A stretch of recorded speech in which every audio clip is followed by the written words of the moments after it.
हाँ, एक बहुत अच्छा अनुभव कोई बहन मेरे पास आई, तो उस पे ऐसा तांत्रिक प्रयोग लोगों ने कराया जिसे सुन के मुझे भी आश्चर्य हुआ। 3 बार मारक मंत्र का उस पर प्रयोग किया। मारक मंत्र को मूठ कहते हैं लोग, और इससे कोई भी बच नहीं पाता। अगर बच जाए तो ये मूठ सीधी मारने वाले पे चली जाती है, मतलब खाली नहीं जाती। 3 बार कराया। तीसरी बार उसे हुआ कोई उसका गला दबा रहा और सेकंड में वो समाप्त हो गया। उसको कोई हानि नहीं हुई। तो जो कराने वाले थे वो पड़ोस के ही थे लोग, जो उनसे चिढ़ते थे। वो अपने गुरु के पास पहुंचे जिससे करा रहे थे, तो कहा गुरुदेव ये 3 बार मारक मंत्र आपका फेल हो गया। उसने कहा भाई मैं कुछ नहीं कर सकता, उसकी सुरक्षा तो कोई बड़ी शक्ति कर रही है। मुझे उसके चारों ओर कोई सफ़ेद व्यक्ति घूमता हुआ नजर आता है, मैं कुछ नहीं कर पाया हूँ। हम समझ गए परमात्म शक्ति उसके साथ काम कर रही थी। तो बिल्कुल ये बात हमारे सभी राजयोगियों को, दर्शकों को जान लेनी चाहिए। जिसे भगवान साथ दे रहा हो, जिसके साथ ईश्वरीय सत्ता हो, ये मारक मंत्र, ये मूठ, ये तंत्र मंत्र तो पाई पैसे की चीजें हैं। बहुत ज्यादा नशे में आ जाएं सभी। मैं मास्टर सर्वशक्तिवान हूँ, परमात्म शक्तियाँ हमारे पास हैं, हमें डरने की कहीं कोई ज़रूरत नहीं है। तंत्र मंत्र तो बच्चों का खेल है। मेरे पास बहुत कहानियाँ आती हैं, तंत्र मंत्र फेल होते दिखाई देते हैं, लोग निराश होते हैं, कराने वाले क्या हो गया उन्हें क्या पता। जिनके पास पवित्रता का बल हो, जिनके पास योग का बल हो, जिनके पास परमात्म शक्ति हो, ये तंत्र मंत्र तो छोड़ो, प्रकृति भी उनका कुछ नहीं कर सकती। एक बार तो महाकाल को भी पीछे हट जाना पड़ेगा। बहुत सुंदर बात है भ्राता जी। तो ये बहन जिनका आप अनुभव सुना रहे हैं भ्राता जी, क्या ये राजयोग का अभ्यास किया करते थे? ये लंबे समय से राजयोग का अभ्यास कर रही। लोग इनसे बस चिढ़ते थे। संसार में ये गृहस्थियों में बहुत तेरा मेरा, ईर्षा द्वेष, ये सब बहुत चलता है। एक दूसरे को नष्ट कर देना चाहते हैं लोग। इसका भी बहुत सहारा ले रहे हैं, लेकिन मैं तो सबको यही राय देता हूँ कि ये बहुत बड़ा पाप है। फिर क्या हुआ, हाँ वो बात तो मुझे बतानी है कि ये तीसरी बार जब मूठ का प्रयोग किया तो ये पहुंच गई उस व्यक्ति पर जिसने कराया था, और उसकी दोनों किडनी फेल कर दी। मैंने कहा अब चखो मजा, और अब फेल ही रहेंगी, वो मृत्यु तक ही पहुंचेगा। मार लो मूठ, भगवान के बच्चों को मूठ। मतलब वो जो कहा जाता है कि खड्ड खोदे जो और को तो को कूप तैयार, कि जैसे हम कर्म करेंगे उसका परिणाम हमें मिलेगा ही। तो यदि हम गलत किसी के लिए करा रहे हैं तो सचमुच ये सबके लिए प्रेरक बात है कि हम किसी के लिए भी ऐसा बुरा ना करें। और तंत्र मंत्र का प्रयोग करने वालों पे तो ये शक्ति वापिस जाती ही है। इसलिए मैंने सैकड़ों तांत्रिकों को दुखी होते, कष्ट झेलते, उनके जवान बच्चों की मौत होते हुए देखा है। मैंने कहा रोते रहो, पाप से पैसा कमा रहे थे, पाप कर रहे थे दूसरों के कहने से। तुम्हें पता नहीं मनुष्य का जीवन कितना इम्पोर्टेंट है। तो कर्म का फल तो मनुष्य को भुगतना ही पड़ता है। इसलिए करने वालों को भी सावधान रहना चाहिए कि इस पाप से वो बचें। अब पुण्य करने का समय है, और जिनके पास परमात्म शक्ति है उनको अपने में आत्मविश्वास बढ़ा देना चाहिए। इस ईश्वरीय खुमारी में आ जाना चाहिए। मैं तो ईश्वरीय शक्तियों से संपन्न मास्टर सर्वशक्तिवान हूँ, मेरा कोई कुछ नहीं बिगाड़ सकता। बट डर मन से निकल जाए तो तांत्रिक शक्ति सब वापिस, और सब फेल बच्चों का खेल। बिल्कुल, जो तंत्र मंत्र कराते हैं, ऐसी गलत विद्याओं का उपयोग करते हैं किसी को कष्ट देने के लिए, उन्हें भी अंततः कष्ट होता है। ये तो वो भी उस चीज़ का अनुभव करते हैं। लेकिन मान लीजिए अभी कोई किसी के ऊपर करा रहा है, या लगता है कि हम इससे सुरक्षित रहें, इसका प्रभाव हम पे ना पड़े, मंत्र ले लेना चाहिए। मैं मास्टर सर्वशक्तिवान हूँ, सबसे पावरफुल ये स्वमान है। इसको हम मंत्र भी नहीं कहेंगे, ये एक स्मृति है। और इस स्मृति के बल से हमारे चारों ओर एक पावरफुल ऑरा बन जाता है, एक पावरफुल आभा मंडल बन जाता है। और जितना ये शक्तिशाली आभा मंडल हम बनाएंगे, उतना ही ये बाहर की शक्तियां इससे टकरा कर नष्ट हो जाएंगी या वापिस चल जाएंगी। इसलिए रोज सवेरे एक बार, 7 बार ये अभ्यास करके मैं मास्टर सर्वशक्तिवान हूँ देखना चाहिए, विजुअलाइज करना चाहिए। मेरे चारों ओर एक शक्तिशाली शक्तियों का घेरा बन गया है, मैं इसमें पूर्णतया सुरक्षित हूँ। बिल्कुल। अच्छा भ्राता जी, जिनके ऊपर ये प्रभाव हो गया है, मान लीजिए अब वो लोग तो कुछ नहीं कर पाते हैं क्योंकि वो एक प्रकार से परवश हो जाते हैं। अब उनके घर वाले या उनके परिजन इस बात से चिंतित रहते हैं कि कैसे कैसे इन्हें ठीक किया जाए, तो क्या उनके लिए भी कुछ किया जा सकता उनके है? लिए भी दूसरे लोग भी योग अभ्यास कर सकते हैं, उन्हें चार्ज किया हुआ पानी पिला सकते हैं। और वो भी अगर करें, मैं मास्टर सर्वशक्तिवान हूँ, कुछ दिन 108 बार रोज इसका अभ्यास कर लें तो वो असर समाप्त हो जाए। चूँकि बात निकल पड़ी है तो मैं चर्चा कर रहा हूँ कि एक अभी बीए फाइनल की है जो हमारी बहन है, उनके परिजनों ने ये फ़ोन किया था कि इस बच्ची के ऊपर 2-3 दिन मतलब ऐसा प्रभाव रहता है, फिर ये नॉर्मल हो जाती है, 2-3 दिन ऐसा प्रभाव, तो वो कई बार ये मतलब अपने होश में नहीं रहती, कहती है कि मुझे जला दिया गया था, मुझे इस प्रकार से मारा गया था, अब मैं बदला लूँगी, आदि आदि इत्यादि, और वो अपने होश में नहीं रहती है, फिर नॉर्मल हो जाती है। तो परिवार वाले परेशान हैं कि इसका क्या किया जाए, मतलब क्या है ये, कोई हवा है या कोई इसकी मानसिक परेशानी है, वो इस चीज़ को समझ नहीं पा रहे हैं। कोई ऐसी आत्मा जो जिसके साथ ऐसी घटनाएं हुई हैं वो इसके पास आ जाती है, इसके द्वारा वो कहलाती है।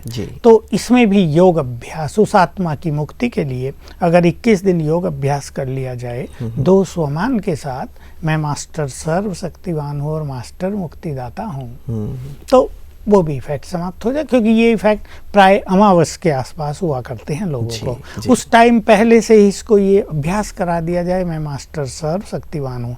अगर लगता है अमावस से 1 दिन पहले होता है तो उसे 1 दिन पहले से ये अभ्यास 108 बार सारे दिन में कर लें और साथ में संकल्प भी करें, अब ये इफेक्ट मुझ पर होगा ही नहीं। साथ में हमारे पास बैज पहनते हैं ना हम सब छोटा, तो वो अपने बैज को राइट हैंड में लेवे और 21 बार संकल्प करे, मैं मास्टर सर्वशक्तिवान हूँ, तो ये बैज चार्ज हो गया और इस बैज को पहन ले रात दिन, बस फिर कोई भी ऐसा प्रभाव उस पर नहीं होगा। हम लगातार चर्चा कर रहे हैं कि यदि मेडिटेशन लगातार करते रहें और अच्छा अभ्यास हो, तो आपने सुंदर अनुभव सुनाया कि चाहे कितने भी बड़े तंत्र मंत्र का प्रयोग हो या बुरी दृष्टि वाले लोग हों, लेकिन उसका प्रभाव नहीं पड़ता। एक बात और आई रहता है जी ध्यान में कि लोग कई बार कहते हैं कि इसे नज़र लग गई है, तो क्या सचमुच ऐसी नज़र लगती है, और कई लोग नज़र उतारते भी हैं, तो इसमें कहाँ तक कई लोग अंधविश्वास मानते हैं इस चीज़ को? मैंने भी देखा, हम भी नहीं मानते थे। मैंने भी देखा किसी को नज़र लगे, मैं कहा नज़र वजर क्या होते, मैं तो हंसी में कह दिया करता हूँ,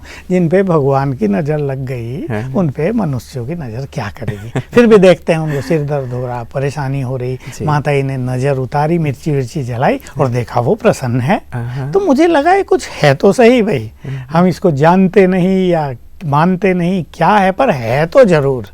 तो फिर मैं इसको इस तरह समझा कि दूसरों के पास से बैड एनर्जी जो मनुष्य के पास आ जाती है और किसी तरह से मनुष्य सेंसिटिव है किसी फील्ड में, उसका मन वीक है, तो ऐसों पर दूसरों के बुरे वाइब्रेशंस का, बुरी दृष्टि का प्रभाव पड़ जाता है। तो ये वाइब्रेशंस का इफेक्ट है। इसलिए अगर मास्टर सर्वशक्तिवान का नशा बढ़ा दिया जाए तो ये इफेक्ट भी बहुत समाप्त हो जाएगा। बाकी होता जरूर है ये, मैंने भी अब मानना पड़ा लोगों का देख देख कर कि पहले वो बड़े परेशान थे और 2 मिनट के बाद देखा तो बड़े खुश हो गए हैं, तो लगाए बैड एनर्जी उतर गई। और माताओं का बड़ा, माताएं ये सब जानती हैं, जैसे मान लो किसी को देखा बच्चा बहुत अच्छा है और कोई माता दे हाय ये बड़ा सुंदर बच्चा है, तो जो हाय की तो लगी नजर और माताएं उतारी तो गई नजर।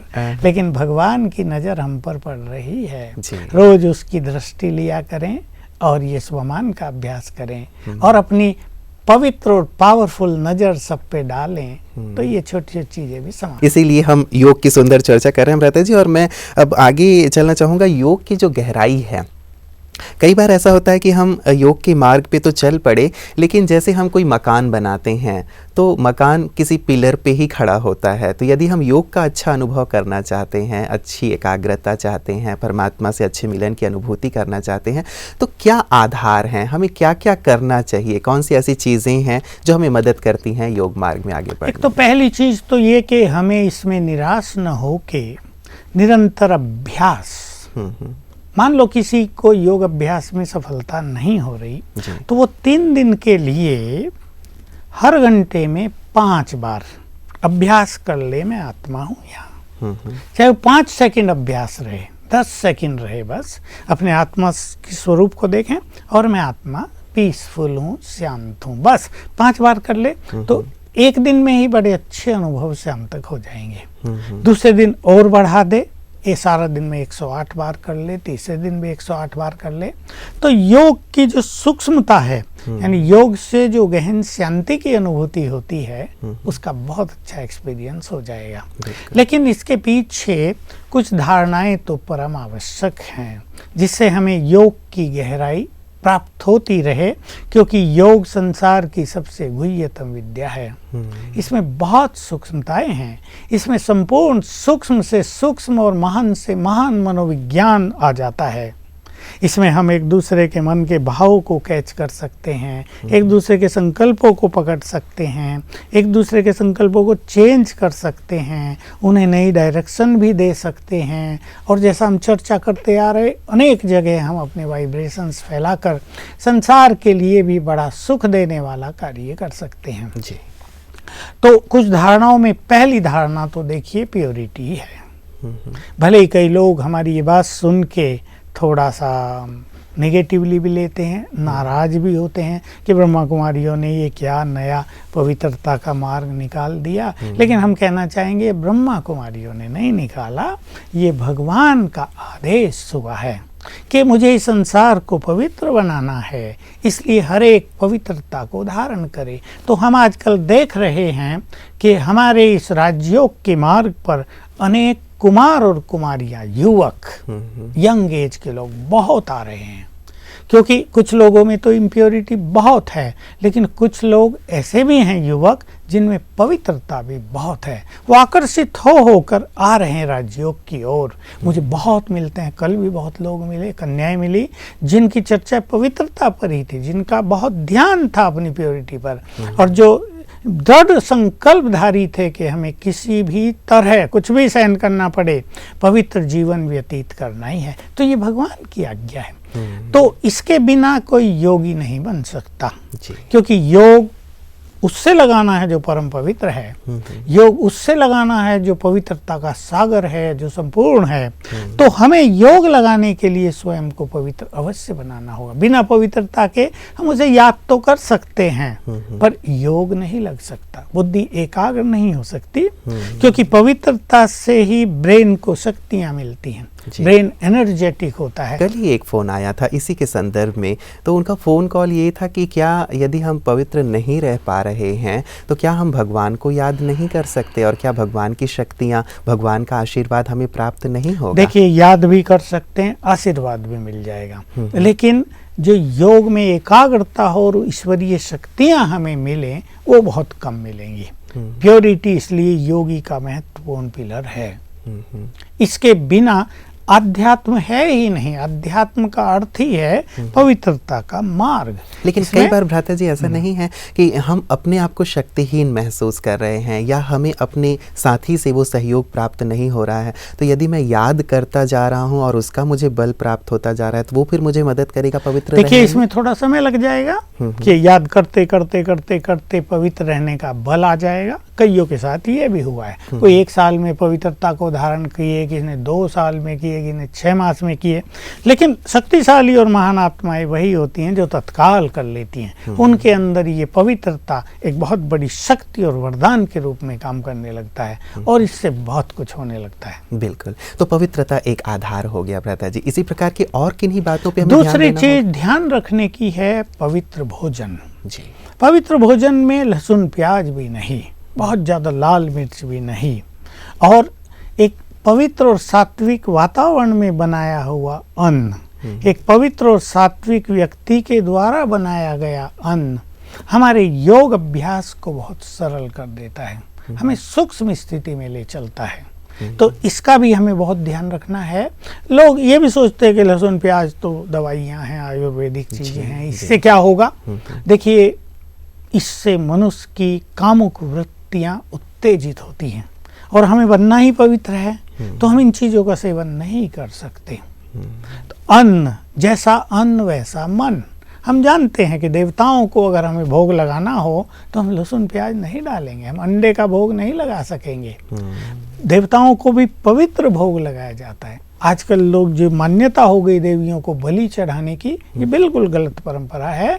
इससे न देवी खुश होती, न स्वयं मनुष्य खुश होता, न उसको सफलता मिलती। ये कुछ सिद्धि प्राप्त करने वालों ने चालू कर दिया तंत्र मंत्र का प्रयोग, लोगों ने ये मान लिया, पर ये भी एब्सोल्युटली परमात्मा की आज्ञा के विपरीत बात हो जाती है। किसी का शुद्ध मन नहीं है, शुद्ध अन्न नहीं है, अन्न अच्छे वातावरण में नहीं बनाया गया, तो उसकी एकाग्रता पर असर अवश्य आएगा। बिल्कुल, मतलब भोजन की शुद्धि, सात्विकता पर भी विशेष करके ध्यान दिया जाए, और मांसाहार आदि तो बिल्कुल वर्जित ही है योगियों के लिए। हाँ। क्योंकि यदि हम किसी को कहते हैं कि जीवन नहीं दे सकते, तो किसी का जीवन हम लें क्यों? अब रहते जी, एक विशेष बात जो ये अन्न की शुद्धि के बारे में बात आती है लोगों की, कि चलो हम घर में ही रह करके भोजन बनाएं, शुद्धता उसमें रहती है, लेकिन मान लीजिए जब कभी बाहर जाना पड़ता है, वहाँ उनको भोजन की बहुत दिक्कतें आती हैं, उन्हें जो भी मिलता है वही चीज़ ले लेते हैं। ऐसे समय पे फिर क्या किया जाए? ये समस्या बहुतों के सामने आजकल आ ही रही है, और घरों में भी आ रही है, क्योंकि राज्यों के मार्ग पे चलने वाला तो एक दो होगा,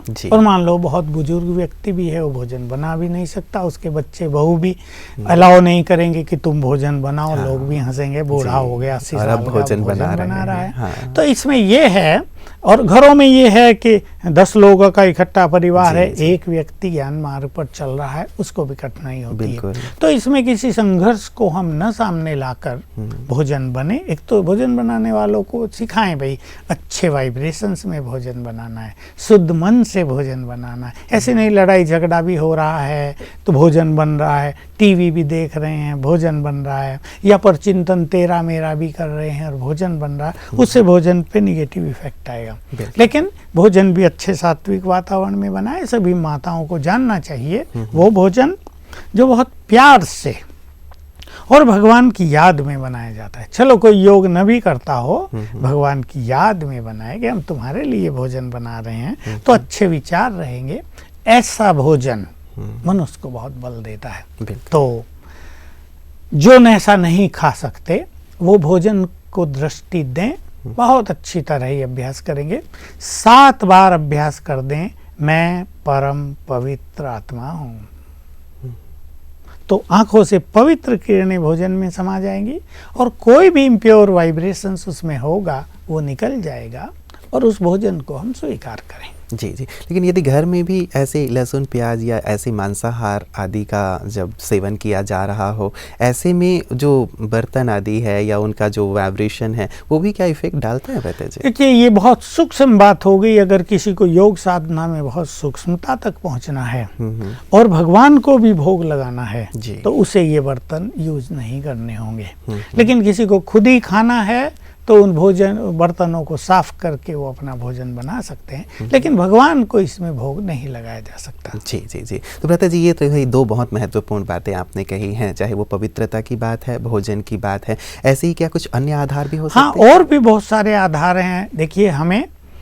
सत्संग के द्वारा अपने विचारों को भी बहुत शुद्ध करना चाहिए, क्योंकि एकाग्रता तो विचारों की एकाग्रता ही होगी। अगर मन बहुत भटकता रहा तो एकाग्रता होगी नहीं, योग में आनंद आएगा नहीं।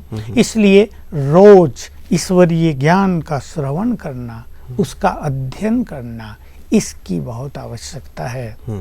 उससे क्या होता है, रोज ही हमारे विचार बदलेंगे, रोज नई नई चीजें हमें मिलेंगी। कोई विकृति हमारे अंदर आ गई हो, कोई बाह्य चीजों का इफेक्ट आ गया हो, उससे भी हम मुक्त हो जाएंगे। तो इस पर भी बहुत ध्यान देना। साथ में सत साहित्य का अध्ययन, जिससे हमारे विचारों की शुद्धि बनी रहे। और एक महत्वपूर्ण बात यह है कि हमें कुछ विशेष गुणों पर बहुत ध्यान देना चाहिए, जैसे अंतर्मुखता। जी, हम बहुत कम बोलेंगे। कई लोग बड़े वाचाल होते हैं, सारा दिन बोलते ही रहते हैं, बिना मतलब भी बोलते रहते हैं। कोई छोटी बात हुई तो बोलते ही रहते हैं, डांटते रहते हैं। ऐसे में मन एकाग्र नहीं होगा। डांट डपट करना, क्रोध करना, ये विकार होंगे तो भी मन एकाग्र नहीं होगा। लक्ष्य केंद्रित हम करें एकाग्रता पर, तो कुछ ऐसे गुण, दूसरों को सुख देने का गुण, दूसरों से अच्छे वचन बोलने का, अपने घर में खुशी का माहौल बनाने का गुण, ये सब गुण हम लाएंगे। सरल चित्त, इजी नेचर बनाने का गुण है, ये सब गुण हम अपने जीवन में धारण करेंगे तो हमारी एकाग्रता बहुत अच्छी होगी और उसका इफेक्ट हमारे योग अभ्यास पर बहुत अच्छा होगा। फिर बार बार अभ्यास करने से हमारी अनुभूतियाँ गहन होती जाएंगी। बहुत सुंदर बात है व्रता जी, क्योंकि हम कई बार सोचते हैं कि बस हम योग में बैठें और हमारा योग एकदम परफेक्ट हो जाए, बस भगवान की याद में हम टिक जाएं, लेकिन शायद इन आधारों की ओर हम कम ध्यान देते हैं और जब तक आधार मजबूत नहीं है तो लगता है कि इमारत तो खड़ी हो ही नहीं सकती। आपने सत्संग की बात कही है व्रता जी, मैं स्पष्टीकरण चाहूँगा, सत्संग अर्थात क्या? देखिए, सत्संग बाहर भी गुरु लोग कराते हैं जी। कथाएं चलती हैं, रामायण की कथा, भागवत की कथा, शिव पुराण चलता है, वो भी अच्छी चीज़ें हैं, लेकिन उसमें लोग सोते रहते हैं, बात करते रहते हैं, बीड़ी सिगरेट भी पीते रहते हैं, कुछ सुना कुछ नहीं सुना। वहाँ उस तरह का माहौल नहीं होता कि ज्ञान दिया जा रहा हो।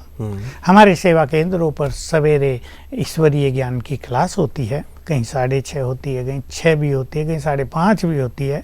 लेट करने वाले 7 बजे भी करते हैं, दिन में भी क्लासेज होती हैं, इवनिंग में भी होती हैं। वहाँ आप क्लास में बैठिए, ईश्वरीय महावाक्य सुनाए जाते हैं, वातावरण में एकदम अलौकिकता रहती है, सबका चित्त एकाग्र होता है, वहाँ से कुछ लेकर मनुष्य आता है रोज, तो ज्ञान उससे बढ़ता है हमारी बुद्धि में। बिल्कुल। और भ्राता जी, क्या सत्संग का एक भाव ये भी है कि हम अपने संग का भी ध्यान रखें, क्योंकि कहा जाता है कि a man is known by the company he or she keeps, तो जब संग में हम रहते हैं तो संग का भी शायद बहुत ज़्यादा इफेक्ट हमारे ऊपर पड़ता है। बिल्कुल, बहुत ज़्यादा, क्या संपूर्ण रूप से पड़ता ही है, क्योंकि फ्रेंड सर्किल कईयों का ऐसा होता है, वो सारा दिन गपशप करेंगे, कभी पॉलिटिक्स की बात कर रहे हैं, कभी कुछ केस आ गए अखबारों में उनकी चर्चा कर रहे हैं, कभी कुछ और व्यर्थ की बातें तेरी मेरी में लगे हुए हैं, उससे मनुष्य का मन डाइवर्ट होता है।